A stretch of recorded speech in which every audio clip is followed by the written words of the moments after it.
Olá pessoal, tudo bem? O Dr. Joelson, que é o dono do Instagram Reumato Descomplicada, e na área da ortopedia ele vai me fazer algumas perguntas também, que eu gostaria muito que vocês seguissem a gente até o final desse vídeo para conseguirem entender quais são as áreas que a gente consegue atuar e por que muitas das vezes as pessoas têm dores nas costas que são direcionadas para a reumatologia ou para a área ortopédica.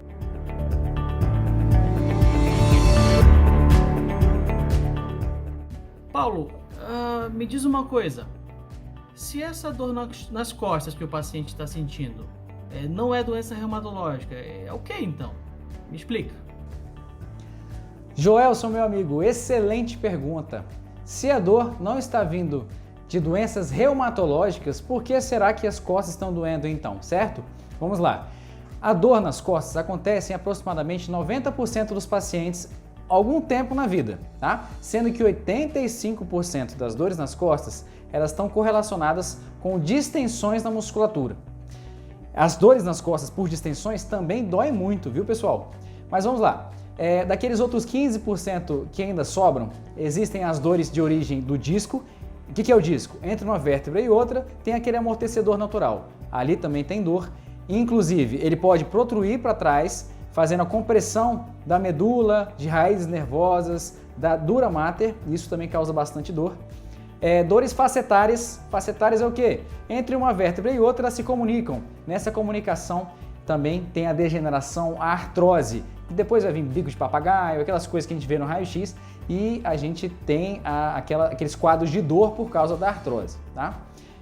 Além das dores de origem óssea, né, eu tenho que falar de dores de locais mais distantes, que seriam dores viscerais que referem às dores na coluna. Ou seja, paciente que tem pedra nos rins pode confundir com dores de origem muscular ou dores no próprio osso, porque as dores se referem, as dores elas caminham e vão até a coluna, tá? Dores pancreáticas, dores de origem intestinal, elas podem sim referir dores para a coluna, tá bom? Além dessas dores que eu falei, existem aqueles quadros também que são mais delicados, que seriam as fraturas e as neoplasias. Beleza, meu querido? Excelente pergunta. Mas assim, pensando em dor, então, mais uma pergunta para ti. Me explica por que a hérnia de disco causa dor. Joelson, então vamos lá. Por que a hérnia de disco causa esse desconforto, essa dor que o paciente está sentindo? Entre uma vértebra e outra, eu tenho o disco intervertebral, que serve como se fosse um amortecedor. Esse disco, ele pode protruir, ele pode caminhar para trás, comprimindo estruturas nobres que passam ali por trás dele, que é a medula espinhal, que na medula existem os nervos que eles passam pela coluna e inervam as nossas pernas, os nossos braços, e eles podem vir a ser comprimidos e lesionados por esse disco que está protruído para trás. Mas, além dessa protrusão discal, existe a herniação de disco. Essa herniação, a gente tem que saber, então, uma anatomia para entender o que é hernia de disco. Existe o núcleo pulposo e o anel fibroso. O núcleo pulposo está dentro do disco e o anel fibroso ele está por fora, uma cartilagem de proteção que está por fora desse disco. Quando o núcleo pulposo ele extravasa, passa por esse anel fibroso e protrui para dentro ali do canal vertebral, o paciente tem uma dor muito maior porque esse núcleo pulposo ele causa inflamação bem grande ali no líquor ou no canal onde estão passando os nervos que fazem os plexos, tá bom? Então eu tenho essa origem de dor, que seja ela nociceptiva, que é a dor da inflamação naquele local, uma dor neuropática, que é uma dor provocada pela compressão neural ou lesão neural, ou uma dor mista, que pode ser pelas duas coisas, tá bom?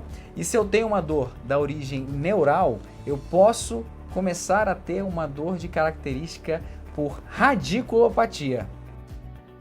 Paulo, são muito boas essas respostas, tia. Agora me fala então um pouco sobre radiculopatia lombar. O que seria a radiculopatia lombar? Eu não falei para você que os nervos passam pela coluna e vão inervar as pernas, quando é o caso do plexo lombar, plexo lombosacro, plexo sacral? Quando você tem uma compressão neural, seja ela na medula ou aonde o nervo passa entre os ossos, que é ali no forame vertebral, o paciente ele sente uma dor de origem nervosa, de origem neural, que é difícil de compreender, difícil até de falar como é que essa dor o paciente consegue se comunicar com você. O paciente vai falar que está sentindo formiga nas pernas, que ele está sentindo um choque muito grande, perda de força, como, por exemplo, um trajeto específico, é um que a gente conhece bastante, chamado nervo ciático. O paciente tem uma dor nas costas que irradia por trás das pernas, vai até o pé. Então, quando o paciente tem uma dor nessa origem das costas e tem um trajeto específico para o território sensitivo da pele, eu estou falando de um dermátomo. Quando o paciente tem as dores e tem origem na parte motora, que ele tem alteração na parte motora, estou falando de miótomos. O paciente ele tem essa dor de origem neural, uma dor então neuropática, o tanto de nome que a gente está falando, dor neuropática, e pode ter uma dor específica na coluna por inflamação, chamado de dor nociceptiva. Certo, certo. E eu não posso perder a oportunidade de te perguntar, o que é, Paulo, artrite facetária? Me fala um pouco mais. Entre uma vértebra e outra da nossa coluna, a gente tem uma comunicação entre elas na parte posterior da coluna. Nessa comunicação, que é a faceta articular, é uma articulação como qualquer outra. Essa articulação ela pode inflamar, dando uma artrite facetária, ou pode entrar em degeneração, uma artrose facetária. Eu posso ter também cistos nessa faceta articular, causando incômodo, causando dor. E como é que a gente faz para conseguir saber o diagnóstico sobre essa área de lesão? Bom, quando o paciente faz extensão da coluna cervical ou lombar, porque existem as facetas articulares em toda a nossa coluna, quando ele faz extensão da coluna, essa compressão que bate uma vértebra sobre a outra, uma faceta articular fica sendo comprimida, o paciente sente a dor. E essa dor, quando é em região cervical, essa dor pode irradiar para os ombros, irradiar para o pescoço em si, e quando na coluna lombar, essa dor vai até acima do bumbum. E o paciente tem uma dor que parece que ele fala que está descadeirando. Ó, eu estou ficando ali descadeirado, uma dor parece que está tudo machucando ali atrás quando eu vou andar, quando faço extensão. E alivia quando ele faz a flexão da coluna. Agora, na cervical, se eu fizer uma flexão e uma rotação, eu vou estar estressando uma faceta articular específica e o paciente pode sentir dor também. Assim como na coluna lombar, se eu fizer uma flexão e uma rotação, eu posso estar estressando uma faceta articular específica. Paulo, muito bom, tudo muito esclarecedor, mas assim, uma última pergunta.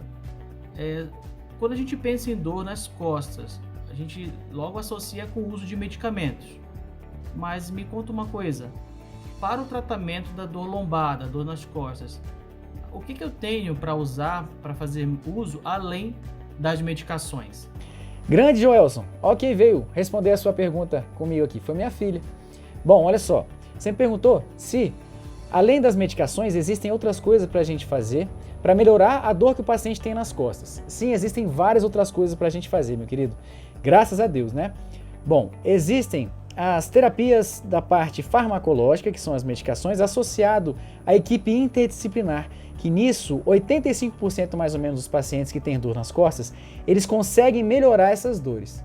Porém, naqueles pacientes que ainda não melhoraram, a gente tem como fazer alguns procedimentos de intervenção, seja ele minimamente invasivo ou com até mesmo a programação de cirurgias. Nos procedimentos minimamente invasivos, onde eu tive o treinamento, a gente pode fazer infiltrações para inicialmente sabermos se a gente está no local exato que o paciente está sentindo a dor, né, filho?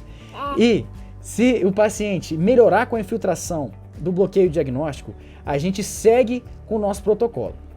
Se estamos no local exato da dor do paciente, a gente fez uma infiltração diagnóstica e deu certo, o paciente falou que melhorou naquele momento que a medicação estava fazendo o seu efeito, a gente pode seguir com o nosso procedimento. Porém, lembre-se, todos os procedimentos que a gente vai fazer na parte de medicina intervencionista em dor são guiados por algum aparelho, seja ele escopia, que é a raio-x intraoperatório, ou ultrassonografia. Então, a gente fez a infiltração diagnóstica, deu certo, a gente segue com o nosso protocolo. Podemos fazer radiofrequência, epiduroplastia, epiduroscopia, infiltração peridural, podemos fazer infiltrações também em regiões próximas à coluna, como por exemplo a sacroiliaca, que é a região entre a coluna e a pelve, que a gente tem essa articulação, pode infiltrar nessa articulação. Temos também os procedimentos de bloqueio de nervo periférico, neuromodulação de nervo periférico, entre vários outros, grande Welson. Então, os pacientes bem selecionados, a gente tem como fazer esses procedimentos. E em pacientes também muito bem selecionados, temos os procedimentos de cirurgia, que quando bem indicados são excelentes, meu amigo. Espero ter sido esclarecedor nas suas perguntas, nas respostas que eu fiz sobre as suas perguntas, e agradeço muito pela sua participação. Muito obrigado, pessoal. Fiquem com Deus, um grande abraço.